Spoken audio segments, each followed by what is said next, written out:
It was a spring day in 1985 when a group of girls wearing gorilla masks stormed the streets of New York City with posters placed.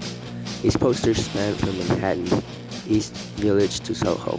They were iconic, comedic, some even considered them provocative.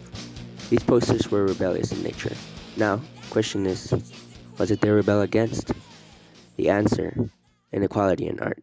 They plan to tackle the issue with the use of comedy, ironic facts, and statistics. It shall be noted that the action of exposing the art world as biased was not born out of nowhere for this group.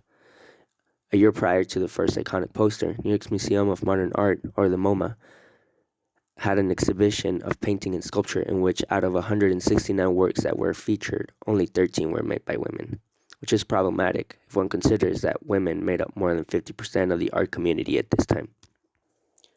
Issues like the one that triggered the formation of this activist group were not just a part of 1985. Unfortunately, women have seen discrimination in the art world for a long time. In 1971, art historian Linda Nochlin asked the question, "Why have there been no great women artists?" This question essentially turned into an essay that eventually answered the question. According to Nochlin, the answer dealt with education and its lack of accessibility for women throughout history. Before the 1400s Renaissance, women, at least in the Western world, had a difficult time when it comes to finding training and an education in art. Artists usually worked to depict biblical scenes that were patronized by religious institutions like the Catholic Church. Therefore, this profession was seen as important and only for extremely capable people in the hierarchy of society. Characteristics that Western society has failed to attribute to women in and out of art for a long time now.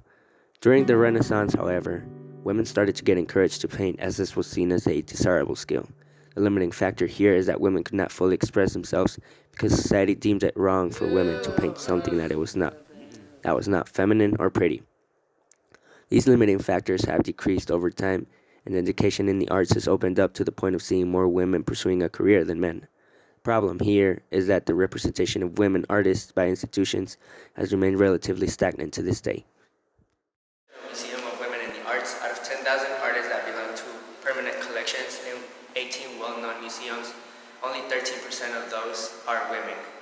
Now, that could be fine if we consider that these works include past works. However, currently, in Northern America and Europe, only 13.7% of the artists represented by these galleries internationally are women.